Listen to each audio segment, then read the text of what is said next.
নগাঁৱৰ বাজাজ এছ.কে ডিলাৰৰ বিৰুদ্ধে অভিযোগ উত্থাপন। নগাঁৱৰ ডিমৰুগুৰিস্থিত বাজাজ এছ.কে ডিলাৰৰ বিৰুদ্ধে এক বৃহৎ অভিযোগ উত্থাপন হৈছে। উল্লেখ্য যে গোবিন্দ দাস নামৰ এজন লোকে বাজাজ ডিলাৰৰ পৰা পালচাৰ আৰু S200 বাইক এখন চলিত বৰ্ষৰ ফাকুৱাত ক্ৰয় কৰিছিল যদিও নতুনকৈ ক্ৰয় কৰা বাইকখনত বহুতো অসুবিধাৰ সন্মুখীন হ'বলগীয়া হৈছে গ্ৰাহক গোবিন্দ দাসে। উল্লেখ্য যে বাইকখন ক্ৰয় কৰাৰ পিছৰে পৰা বাইকখনৰ অতিমাত্ৰা শব্দই বেমেজালিৰ সৃষ্টি কৰিছে। বাইকখনৰ অতিমাত্ৰা শব্দই বেমেজালিৰ সৃষ্টি হোৱাৰ কাৰণে গ্ৰাহক গোবিন্দ দাসে ডিলাৰখনত প্ৰায় 6বাৰমান আহিবলগীয়া হয় যদিও ডিলাৰৰ লোকসকলে গ্ৰাহকজনক দুৰ্ব্যৱহাৰ কৰি বাইকখন বিক্ৰী কৰি দিব লাগে বুলি কোৱাত বৃহৎ অভিযোগ উত্থাপন হৈছে। লগতে বাইকখনত ইতিমধ্যে ডাউন পে'মেণ্ট 1,14,000 টকা দিয়া হৈছে বুলি কয় ভুক্তভোগী গোবিন্দ দাসে। উল্লেখ্য যে বাইকখন ক্ৰয় কৰোঁতে মাকৰা জাল লাগি থকাৰো বৃহৎ অভিযোগ উত্থাপন হৈছে। কি নাম আপোনাৰ? মোৰ নাম গোবিন্দ দাস আৰু মোৰ লগৰজনৰ বাইক হয় এখন, মানে তেওঁৰ নামত ৰেজিষ্টাৰ আছে এখন 200 RS200। ইয়াৰ পৰা লৈছোঁ ডিমৰুগুৰিৰ এছ.কে ডিলাৰ।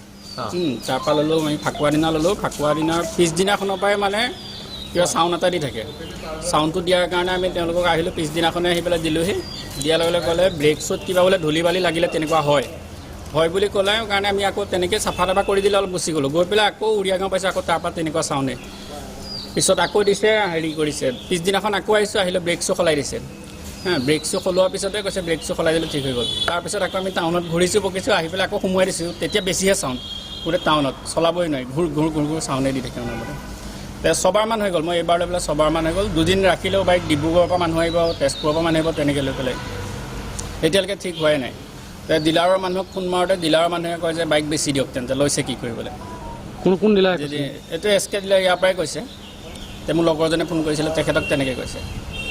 এতিয়াও আহিছোঁ, এতিয়াও বাইকখন দিছে, এতিয়াও কৈছে আকৌ থৈ যাবলৈ। থৈ যোৱাৰ পিছতে আকৌ কালিলৈতো আকৌ সেইটোৱে হ'ব। কিমান দিন হ'ল বাইকখন? ফাকুৱা দিনা লৈছোঁ। এতিয়া নতুন বাইকখন লৈ পেলাই নতুন বাইকখন ইমান টকাৰ বাইকখন লৈ 1,14,000 টকা ডাউন পে'মেণ্ট দিয়া হৈছে আৰু 1 লাখটো দি দিব পাৰোঁ। 2,14,000 টকা দাম এইখনৰ। মানে নামটো ৰেজিষ্টাৰ হৈছে লগৰজনৰ নামত, বাকী চব ফাইনেন্স মই কৰিছোঁ। বাইকখন চলাওঁ ময়ে, তেখেতৰ নামত ফাইনেন্স কৰা হৈছে।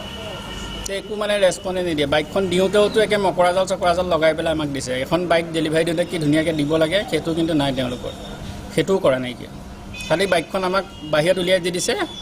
এই ভাইটিজনে ধুই দিছে, ধুই পেলাই বাহিৰত উলিয়াই দিছে, কৈছে আপোনাৰ বাইক হৈ গ'ল, লৈ যাব পাৰে।